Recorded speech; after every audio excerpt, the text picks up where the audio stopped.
Thank you for watching the Gun Force 1 safety video. Following these rules will keep you and everyone around you safe whilst on the shooting range.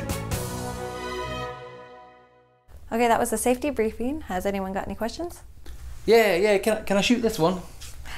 No, we'll work on this one later. So we need to work up to that. It's a 12 gauge shotgun. Technically a firearm, but we don't need to get into that. No need to work up to it, love. I'm English, so you know I can shoot. I'm sorry, I thought England had really restrictive gun laws. Yeah, but I've been shooting since I was 6. That's impressive. What have you shot? Mostly air rifles. Okay, this is a bit more advanced than air rifles. Listen, sweet cheeks, I'm from England. That basically makes me James Bond. Yes, but you have no actual experience in firearms. All right, princess, I'll put it to you straight. I'm that good, I'm probably going to show you how a real man does it. Okay, so you want to show me how to fire a 12 gauge handheld firearm with zero experience, no military or civilian experience at all. I didn't want to brag, honey, but you're going to make me, aren't you? All right. I've watched John Wick 3 times without closing my eyes. Well, except for that knife in the skull bit, that's just wrong. Wow, I'm impressed. Why didn't you tell me that before?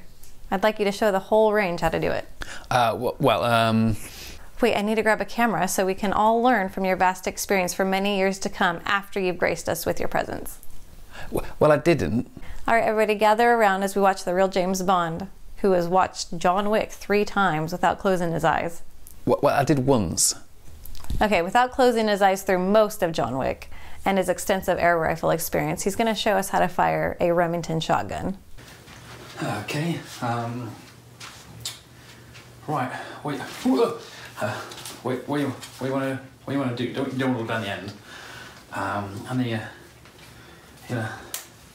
take it and like hold it, obviously securely, and then when you pull the trigger,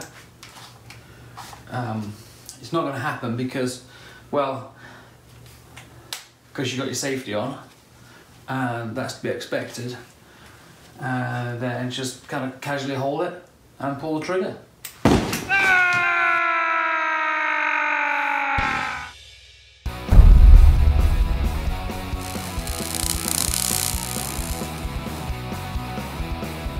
Hello, it's Paul at InstantChiro, and today we're talking about why your new system or technique doesn't work. Well, I'm in Idaho at the moment. I've been travelling around as part of my annual travel round to visit the clinics that are part of the system, the core of the clinic, and we've added some new ones and we've got the old ones there and we're just getting together, and I go around and visit them every year. And the new ones I take on sometimes have a problem which I call multiple mentor syndrome, and that's where they have had multiple mentors or multiple new systems over the years and they never quite get to where they're meant to, and they never fully commit to a system because I think they've forgotten how to learn. And it's often easy to put this into perspective by thinking about how we learn to ride a bike. So when you start your clinic, you learn to ride the bike and you fall off a little bit. So your front desk staff get it wrong, and just like riding the bike, you fall off, you hurt yourself, you get back up and you start again.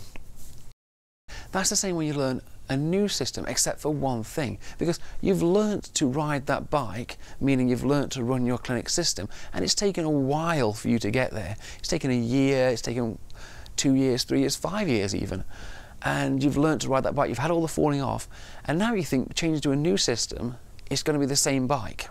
If put in a bike analogy, a new system is more advanced than your current system, that's why you're doing it. It's no good taking on a system or a technique that is less advanced. So you're doing it to improve something, you're doing it to get more value, to get more money, to get more time, to get better results, whatever it is, you're doing it to get something better, it's more advanced. So the analogy of learning to ride a bike, you've already learned to ride the bike, and this new advanced system is not like riding the bike more, it's actually doing something completely different with the bike. It's like doing tricks, it's more advanced. And you may learn to ride a bike really well, and then you start throwing in jumps or grinds or all these different things, and it's suddenly a bit of a disaster. You fall off a lot more, and it gets discouraging. And that's what happens with our clinic systems. We try and do this advanced thing, and we expect in our brains that it's going to be the same riding that bike more or doing the same thing we did at the clinic, but more, and it's not, it's more advanced. And so we are going to fall off. And the challenge comes when we fall off and have these little blips, the bad review, the missed customer. The challenge is to keep going. So if you're learning to ride a bike, you want to do a trick, you see all these people lined up and you want to be just like them. You want to do the jumps and all that sort of thing. And you go and do it and you fall off, you get discouraged. You've got to think, well, this other person's done it and they've made it there. And that's what we have to do with our clinics. So with our new system, our new technique system, we have to go and try and do it and get that encouragement and try and get over the fact that we're going to have these setbacks. And these setbacks are harder than riding bike because it's not just a setback where something you fell off. The falling off when you're in a clinic is you've lost some revenue. You've upset a client or a patient and now they've left a bad review. The financial worry that goes ahead with it. And the fact that we have our comfort zone of our old system just right next to us. And so a lot of people revert back to that because it's easy, it's comfortable, and you're not falling off. And they never get to that bit where they're soaring over the jumps in the metaphor of the bike, or where they're seeing those hundreds of patients a week and benefiting with more time, more energy, less time at work, all these different things, because the fear of the repercussions of falling off are more pressing on their mind than the vision of the future. So if we use the analogy of learning to do an advanced trick on a bike, we know the analogy is we fall off, it hurts. And yet we don't expect it to hurt when we fall off in the clinic with our new system, but it's going to hurt. You may upset a patient, you may get a bad review, but what we have to do is see the vision of the future. And just like if you want to become the next X Games star by riding your BMX and doing all these jumps, you have to look at the goal and you have to keep pushing. It's good to keep looking at the system that you want to do and seeing it as the goal that you want to achieve and realizing you're going to fall off a little bit.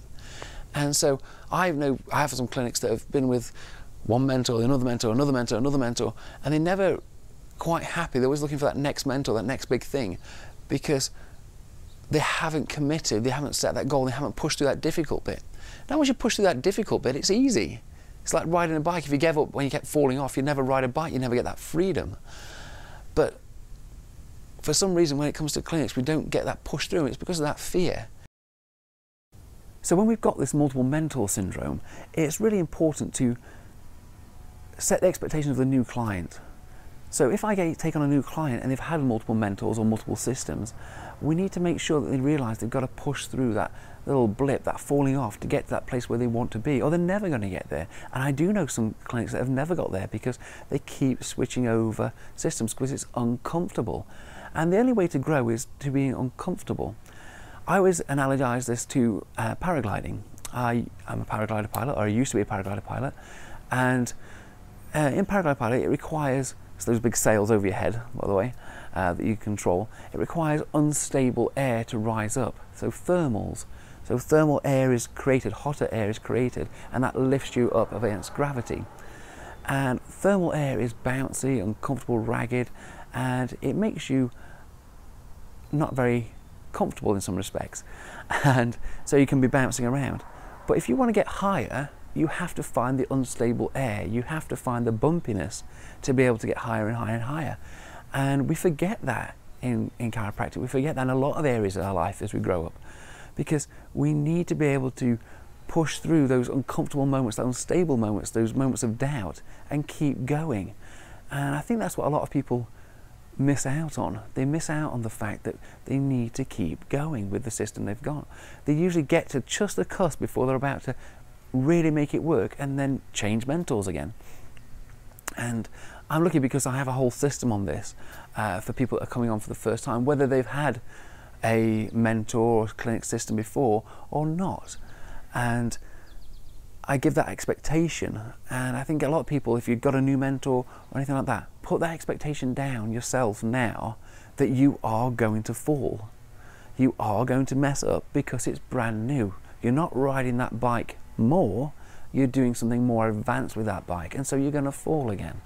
And that is okay. It's okay to get a bad review. It's okay to upset somebody because you've got systems, or I hope you've got systems that correct that, deal with it and then sort out the problem. And it's all part of the learning phase, because what's going to happen is if you don't do that, you'll go back to your old system, and I'm sure you've all done it. I've done it myself. You go back to your old system where it's nice and comfy, And then in a year's time, you're like, you know, I really need to change things up. I need to decrease my treatment times. I need to make more money, get time off, or whatever it is that you want. And then you start again with a new system, and you get the bumpy patch, and you fall off again, and then you're back to the beginning again, and you go back to your comfort zone. And I've seen clinics that have done that for 10 years, and that's 10 years of wasted life, where if they push through for another 3 months, they'll be making that 10 years worth of money in 5 years or 2 years. And the same goes for manual techniques. We don't give the time for the manual techniques to work, and we're all guilty of it.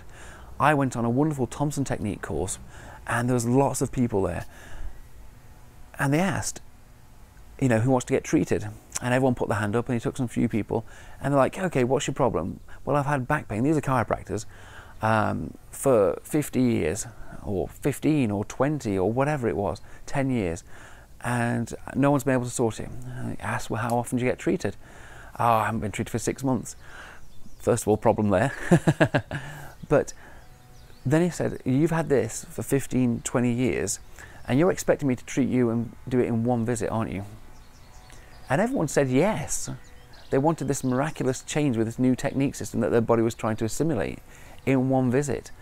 And I'm sure you had patients like that, and yet we were being like that. We were being patients like that. I wasn't, thankfully. And so it's a common problem. It's a common problem that these new technique systems, whether it's manual or clinic-orientated systems, we expect to do miracles straight away. And so we go to a seminar, we learn a new technique system, we start day one, bam. We've only just learned it might be arthrostim, and we're like, yep. And you've seen the great videos, like one of my videos, you'll see that the head extension goes dramatically better, or rotation, or various other things. And then you do it, and nothing happens. You don't get the result you're after. And our brain goes, well, was it the video? Was it just like a trick?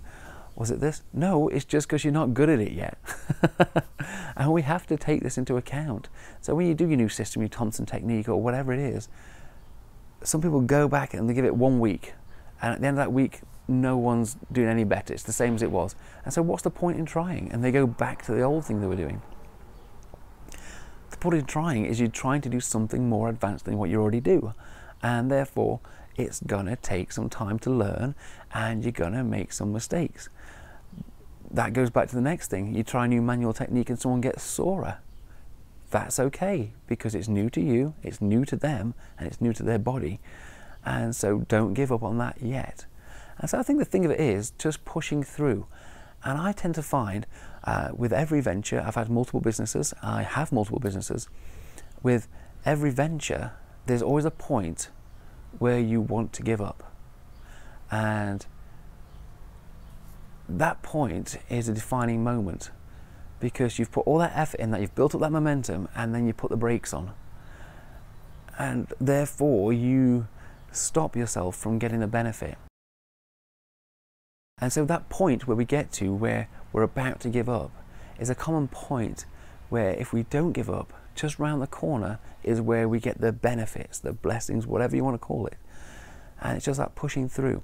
I remember when I ended up in the US for the first time, a hurricane, I'd just been widowed, I'd just got married again, and you know, it was all crazy, and I ended up living on a street in a motorhome. And I could have given up and said, hey, new wife, I'm sorry. This isn't what I signed up for. I didn't sign up for living on the street, or then living in under the drug den.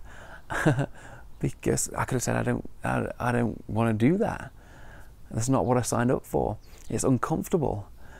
But then I would have got the benefits afterwards of having this wonderful family, living in a huge house, having multiple businesses, multiple pieces of land all around the United States. But I did push through, and that's what I'm encouraging you to do today. I'm sure there's a few of you listening to this podcast now that have got a new system that isn't quite working out for you, or a new employee that isn't quite working out for you. And with just a little bit of effort, that little push through, you'll get there. I also find this with resistance.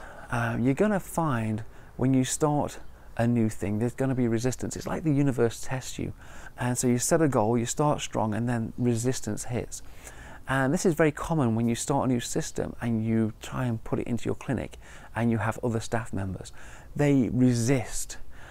Some don't hold on to them, but others are going to resist. And the key is to be upbeat and keep pushing, push through. You're only going to get those benefits when you push through and make sure that they have the same concerns of you. They have the same thing. It's uncomfortable for them. So why shouldn't they want to go back when you want to go back? And so you just got to help them get through that and share with them this bit here. Share with them how you got to push through to get to that goal. And when you've passed that barrier that the universe is testing you to see how committed you are, and you've put those hours in, you're proficient now, that is when you get the benefits. And that is my podcast to you today, guys. Push through if you're stuck on something. Keep going. Don't give up. Don't go back. Look at the benefits. See the goal. Don't have multiple mentor syndrome, and just progress and push forward and get those benefits instead of just getting nearly there, going back, nearly there, going back. And I hope that you can all push through that barrier and get to that point where you get the benefits. Now I'm going to leave you today, and I'm going to go and see another clinic tomorrow, but today I'm going to Wahoo's to play with my kids. And so I love you all, above, down and inside out, and again, apologies for the millions of cars that keep coming past.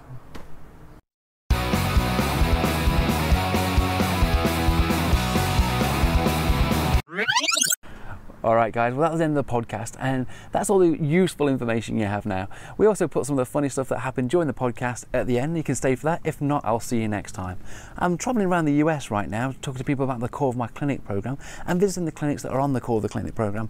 And so if you'd like to join in, I'm in Idaho for a couple of days, and then down into Utah for a couple of days, and then I'm over to Colorado and a few other places. Then I take a little break, and then I'm back over to the more middle and east a couple of weeks after that. So if you'd like me to show you what I can do for you then and your clinic, then give me a call and I'll come back and visit you as well. All right guys, I'll see you soon, and I hope you have a great time. Hello, it's Paul at InstantChiro, and today I'm talking about why your new system doesn't work. In the noisiest environment in the world, we have another airplane. Darn it. Hello, it's Paul at Oh no. Come on, cars go past. And just waiting for the biggest car to go past. Oh my goodness. And then you pick yourself back up and you... Oh my goodness, there's so many cars around here. I don't know if I'm going to be able to do this with all the sound in the background. We'll see. And so... Oh my goodness.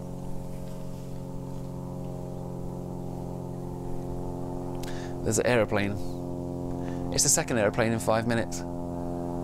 It's like this big, but it's the noisiest thing in the world. It's like a one-seater.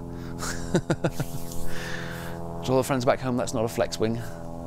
It is actually a Cessna, fixed wing. And it looks like a two-seater, if I give fair, but it's like miles away, and it's the loudest thing in the world. It's a disaster. We're never going to get it done. I'm just going to go to Wahoo's. I'm going to wait for the car to go past because it's an important point. Ah! And so in the there's cars everywhere. Ah! Another car, aeroplane, car.